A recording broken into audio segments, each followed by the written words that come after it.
Okay, welcome to this week's Car Dealer Therapy. This week we wanted to talk about the things that happen or things to expect as a car dealer that nobody tells you about when you first get into this business.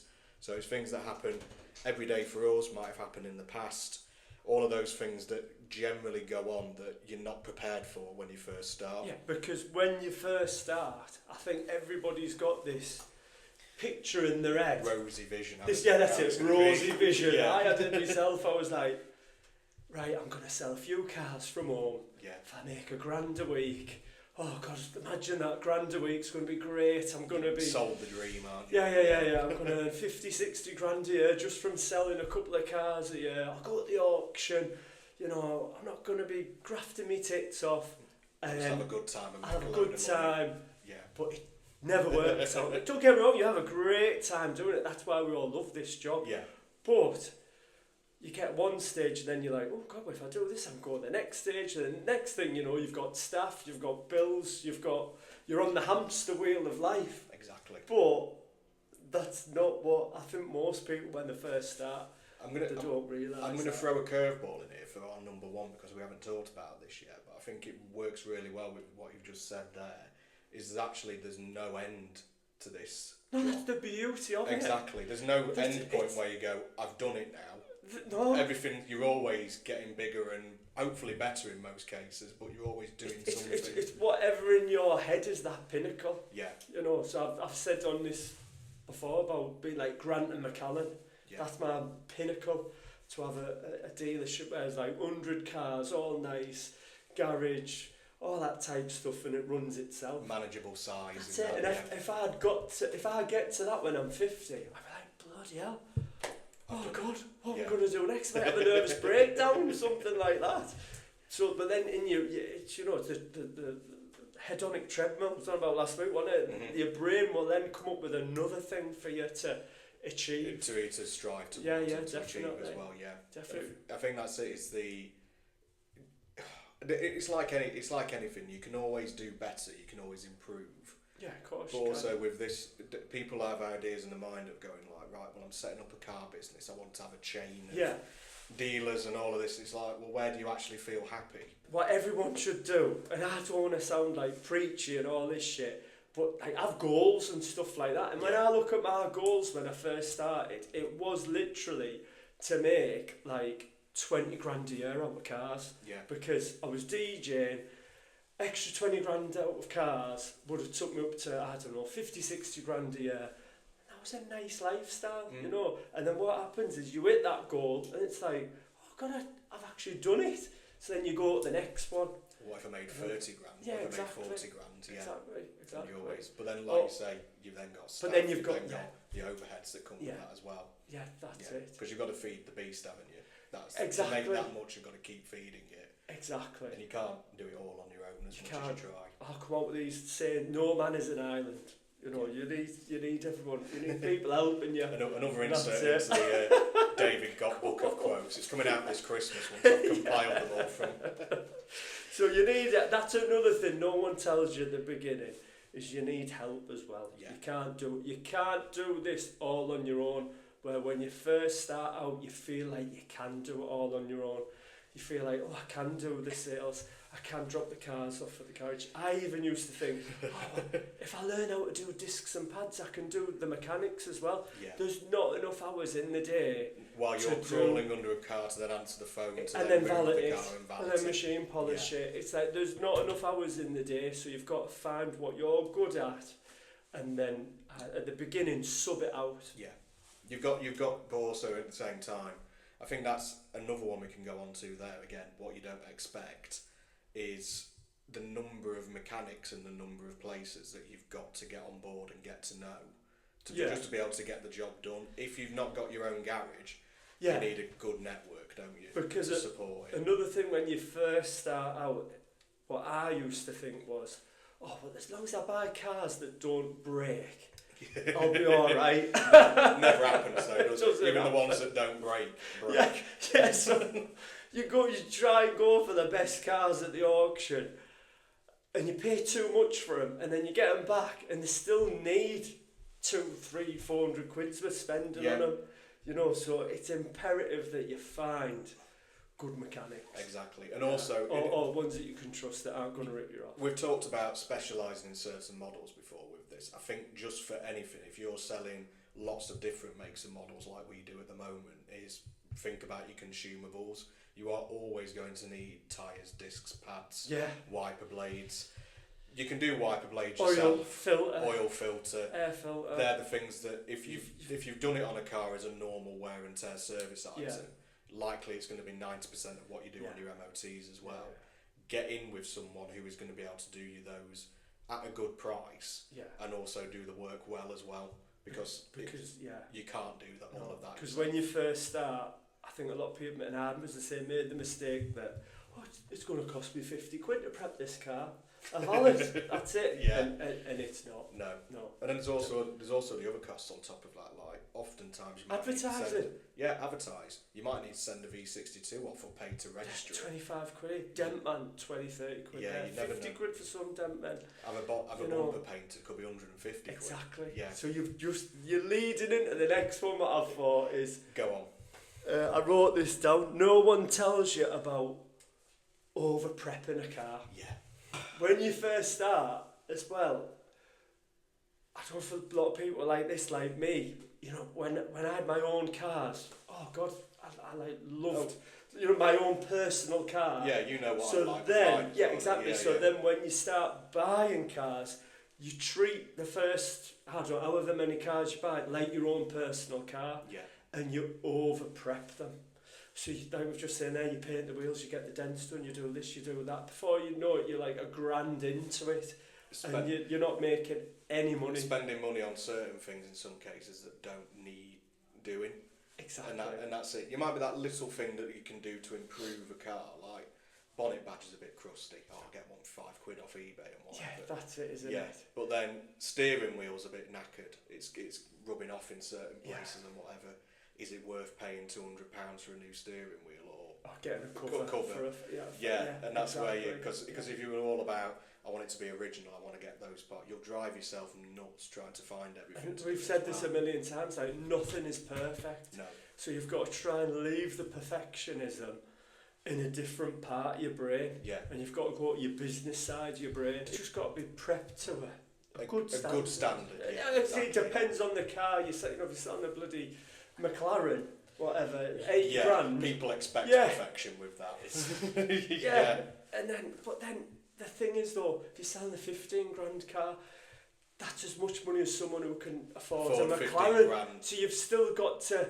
You can't be like, oh well, it's only £15,000. It's still a lot of money, but it's just honestly, it takes years to develop. And I'm not saying that I know it off by heart. But I remember Nick from Lovely Cars Down South, and he said in a podcast, he said prepping a car, so you can make money out of it. He said it takes years to learn what to leave, what to do. It also comes down to again knowing the market for that car. Like That's we were it, talking about last week, the customers who are potentially going to be looking at it.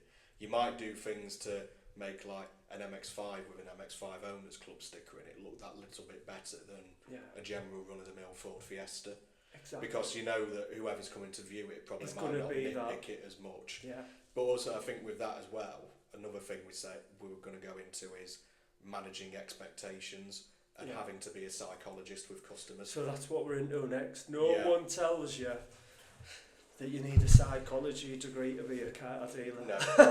you honestly need to know the ins and outs of the human condition. You need to be like you need to be like a therapist. So a therapist doesn't judge people. No. You go to therapy. I don't mind saying I've been to therapy. Yeah, I have as well. And you could say all the worst things, and they don't judge you. They just sit and listen and they listen, respond, and they nod, and they go, oh, yes. And that's what I'm like with someone, a Mazda X5, and he's like, has it got loads of services? Oh, yes. I don't know. I don't know. Back again. But you're nodding at people, and you're agreeing with them, and you try to do it the best of your ability. And then I have to get a salesman like James because I'm ready to knock someone out. And then I take it all on board. I end up in therapy, and we get eventually I'll become a sales manager, and we'll get another salesman to do it instead. But I think it's that you've got to be good at small talk in this job, even the most. I call it hairdresser boring, talk. Yeah. Hairdresser talk. Even the most boring things, you've got to kind of. But again, you develop it over time. You develop that pattern, don't you? I reckon we should come up with a PDF for people. Yeah. You know, question. As soon as someone comes in, I'm like, "Oh, have you got a part exchange with you?" Yeah. And then like, "Oh, have you had the part exchange for long?" There used to be. You know, I'll have to track it. Stuff. I'll have to track it down. There used to be a YouTube video. I can't remember who made it, but I'm talking years ago. Someone knows what I'm on about, and they can link it to me, because I've not seen it for ages. But probably when I first started at Mini about 8 years ago, there was this video where it was like shit that car salesmen always say, I've seen or that, shit that customers always say. Yeah. And my favourite ones are like, you're out on a test drive. Oh, it feels like I'm on my driving test. This and you sat in the back. Yeah, but you know what mine is like. When they go, I've been on a driving test. It took me 8 times to pass my driving test. Yeah. I never knew that about you. Yeah. Well, it might have been 10. So I then put that into the conversation. And people are like, 8 times? Oh my God. And then straight away they're like... Yeah, see, that don't work with me because I passed first time, so I just sat like you're a first-time wanker. Exactly. but again, it's stuff like that. And you almost have to have those things. Again, have you got a part exchange? Why are you looking at a new vehicle? Yeah. Who's the vehicle for? Yeah, it's all of that. It's all of that nonsense. Your old car? Yeah, exactly. But it's like just the English culture of when we see people and we talk about the weather. Yeah. It just gets it going. See, we've got it perfect up here because it's always freezing on that. It's always windy. Yeah. But you can always get that little bit of an in with customers. Yeah. But yeah, you've just got to be. 9 times out of 10, the people that get into this job will be people. That's it. It's very rare that you find very shy people doing this kind of job. Yeah. Well, believe it or not, I'm quite shy, you know. But I suppose it's shy in a different way, though. It's like when you're actors. Yeah. Can be shy, but then once they go into the acting mode, and that's exactly what we do. I used to talk about when I was a teacher as well. It's like you can turn on and off personalities, which can make you feel sometimes like I don't feel 100% myself all the time because I'm putting the front on. Yeah. But here we can be because we're doing things exactly the way that we want it. Yeah, that's it. When I used to do it at a main dealer. Yeah, you're not forced. I'm not forcing you to go out with a script. Exactly. Whereas there was a front to doing it there, which was like you have to go round the car and do a 5-point presentation, stand at the front, the side, the boot, and it's all that. Me as a customer, I'm like, what's this tosspot doing? Yeah. Just leave me with the car. Basically, so if we got mystery shops, you'd pass that. That was it. Most normal, everyday people do not give a shit. Yeah, so long as you're nice and so long as you're honest. That's it. That's all you need. That's it. And again, that thing for managing expectations, if we just lead on from there as well, going back to prepping cars, if you set that expectation out straight away, like we say, with the way that we say, no pushy salespeople, small business, we've already got that little bit of information out there, so that when people turn up, appointment only as well, they're ready to view us in that way, instead of just turning up and jumping on it, or jumping on us, or us jumping on them, and both of you being unprepared for it. That's it. You're not unprepared. Exactly. That's it, when we're prepared ourselves for a customer walking in, someone put in I think again years back, months back, someone put in the comments about, well, I like to turn up unannounced at places because I think that shows how good their after service is going to be and whatever. And I'm like, it's different. It's Saturday. It happened Saturday. So this woman, I don't think I told you, she drove straight onto the pitch. And I thought, and it was like 5 to 2, so I thought, this is 2 o'clock appointment. Yeah. And I just said, hello, you're in for the 2 o'clock appointment. She went, no, we haven't got an appointment. And I said, it's viewing by appointment. I've got someone coming at 2, but if you want to pop back in half an hour, you want to park the car on side, just have a little walk around. She went, I'm not coming in either, I've got to make an appointment and all this shit. And I thought, well, you don't want them customers anyhow. No. But the car that you probably would have wanted to see would have been parked in the corner of the pitch. Buried right at the back. Buried. they're not going to buy the car anyhow if it's like that, because you're not seeing it in the best because of its because life. then they're stood there tapping the foot like this, waiting, watching you while you pull all the cars out as well. There's nothing more awkward. When she went, I mean, at the time, I just wish I'd said to her, look, you know, we have appointments because we like get them in the showroom, show them in the best light, and that's give you a chance to walk around yeah, yourself. That's and all this, it. Yeah. So, but can't keep everyone exactly. happy. Don't get me wrong. We get walk-ons sometimes that do work out well. Yeah. But they're the ones who appreciate, like, look, I know it's appointment only, but I've just come on the off chance, and like, fair enough. Again, when you can't judge people. Exactly. And you've just got to be nice with them. And you don't know what their circumstance. They could have written the car off the day before, turn up, and I'm absolutely desperate for a car. What have you got? Yeah. Or it could be like That's that. it. Everyone's expecting different. it. Yeah. But it's the ones that turn up and they're like, oh, I've got to get an appointment, and now you've got to explain yourself why. Yeah. And it's that's another good one. You end up explaining yourself. And then you talk silence is strength. If you're talking too much, or you feel like that with customers. Oh God, I'm talking too much with these here. I'm talking too much. Yeah. Let them do the talking. Exactly. Because then again, if they ask a question that is completely off the ball, like completely left field. Well, the worst thing you can do is try and answer with that you know. Exactly. Just be honest. I don't know. Yeah, I don't know. It's back again. Yeah, but it's true, because if you give away too much, that's when they start picking away then, and it becomes and also you don't ever want to have to lie in this job. There's a reputation out there again for that dodgy car dealer who is going to lie to you about something just to get the sale. Yeah. But it will come back and bite you on the arse, and they will be the ones that bite you the most on the arse as well. Of course. If you just want an easy life, an easier life. You set up and you go, well, why is it not done many miles? That's my favourite question. Why is it not done many miles? No one's driven it that much. It's like, that's all I can tell you. We've literally just got what's here to prove that. I know. I used to say like, oh, what did I say? What I used to say? We hadn't done a lot of miles. I can't remember. It was something like, oh, it's had a new engine in it, or something ridiculous. And then people always believed me. They didn't realise that I was joking. So try not to be cocky with people. No, exactly. Because my sense of humour is not everyone else's. Yeah, that's it. Yeah. But same with mine, because if I said what was on my mind most of the times, people would walk away, wouldn't they? Yeah, of course they would. That's it. Yeah. So you've just got to be approachable, friendly, not too excited as well. Like, you can't be, again, that American too sales desperate. style, too desperate. Yeah. Oh, finally a customer. People can sniff desperation out. No one as well, when you first start out, tells you about the quiet times. I think it can be a lonely job sometimes, depending on what's going on. Definitely, we've got ourselves in like a team of 3.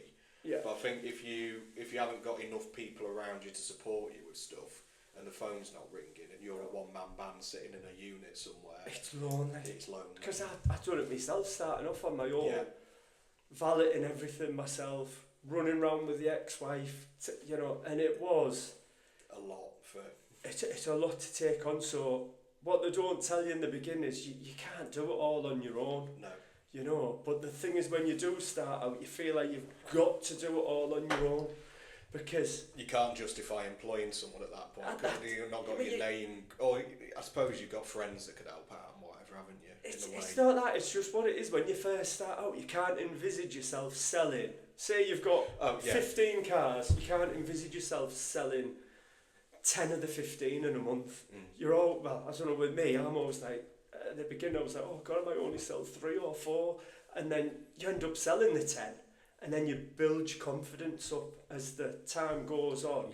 And then like get someone like Wayne came part-time at first, and then just tip your toe into it and build, gradually build. And gradually build up. So nobody prepares you for the quiet times, because that's when it's psychologically, that's when you've got to not give up, because that's when you feel like if you've been in a good job and that as well, and then if you look at it like, oh, I've earned no money this week, if you look at this job as weekly, you're not going to last 2 minutes. No. You've got to look at it quarterly or yearly. Yeah, because that's the thing. If you look back and you go, and if I look back at times, again, when it was the busiest main dealer times, March and September, you'd probably do 50% of your commission earnings just in those 2 months. And you could have a month like December where you might sell 2 or 3 used, 4 new, and that's it. And then you come away going like, this is shit. but then you get to those big months again, like I always say, feast and a famine. It comes back, but we don't follow the same sort of structure in the used car trade. So the times of year when it's quiet and it's busy, I've had to get used to that this last year and change my mindset towards it. So I'm like, well, this, but you can never guess. You can never ever guess when it's going to be busy and when it's not, because you could have loads of other people out there who are busy. And that's you're the other not thing. as well. That's another thing what nobody tells you. When everyone's busy, sod's law, you'll be quiet. You know? And you'll be but then when everyone's quiet, then you'll be having a great time. You know, that sometimes happens. Like I said earlier about that, there's that car dealers group on Facebook, which I mean, I've been in there since when I started back at Mini, like 8 or 9 years ago. And every month you can guarantee it gets to the 15th and someone always posts a question in there of, how's this month going for everyone then? And if you read through the comments, you'd obviously end up doing yourself in by the end of it, because everyone just wants to moan on there. That's it. But the people who are flying don't have time to write on it how well they're doing. So don't compare and despair. Don't compare and despair. Because that's the worst thing you can do. And I still do it now to this day. You know, we were quiet last week, and then I look at other traders and I'm like, they've got 50 cars. They must be having it off. But you don't know. No. You just don't know the circumstances. I think naturally you always do compare yourself. You can't help it. It's a human condition, isn't it? It is, But you've got to try and rein it in as much as you can. I don't know if anyone tells you in the beginning, but you need to have goals as well. You need to aim for... If I've got 20 cars, I want to be selling, I don't know, 60 or 70 this year. And if you don't make any money that year, but as long as you've hit your 50, 60 cars, you feel like you've achieved, you feel like you've done, you feel like you're going in the right direction. Exactly. And then you say, right, next year I want to do 70, 80. Yeah. What is it what have you said before? Profit, sanity, turnover's vanity. Yeah, that's it. You're basing your factor on, I've done what I need to do. Yeah. Now let's build on that or go. And also from that you can learn how much you can cope with doing as well. Yeah, because if your target's too high and you don't get anywhere near that's it. That's another thing. What people start off, and I've done it. I'm gonna buy all these cars and I'm gonna make a fortune straight away. You've got to prepare yourself for first 2 or 3 years of desolate. You know, you are turning cars over, you're doing all right, but you know you're just building it up, aren't you? Yeah. It's like an acorn growing into a big tree. You know, if you're in it, in my head, I'm in this for the long run. Yeah. So, you know, my little acorn, it's just growing now into a little tree, nice little shrub at the moment. A little shrub, yeah. That's it. Give it 10 years, it'll be a big strong oak tree with that's it. Cars hanging off every branch. And I love like analogies like that. It's really good. Where when you first start out, you're going to feel like giving up all the time. Yeah. Because you're going to have quiet times, you're going to have engines going, you're going to have customers shouting at you. You know, but if you can overcome all this stuff, I think again that's where you've got to set expectations again with the fact that if you are just a small 1 or 2 man business, tell customers that, be honest about it, say that look, there are going to be issues, but you're going to have to work with us because it's not like I've got a service department that I can ring and get the car booked into. I've got to rely on so and so down the road when he's got time to get in the garage for you. You've got to be set expectations as soon as possible. Yeah, definitely. So look, I'm here for you. I'm a nice person. I always try to do the right thing. If you're a very small outfit, but you're advertising like a massive outfit, you're only setting yourself up for a fall, aren't you? Yeah, that's what I've always tried to do with this, is to give the impression we're a small family business. Yeah, which we are. Exactly. You know, we are. It's just that again. Make sure that people have got enough information out there about you as well. And we've said before about reviews, haven't we? It's got to the point where we've got really good reviews online now.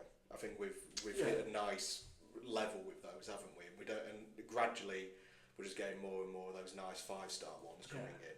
But again, if you started off and went, I want to be the best in town, and you only concentrated on getting good reviews from everything, you'd over prep cars, you'd end up throwing a lot away for the sake of the quality that you'd actually get out of.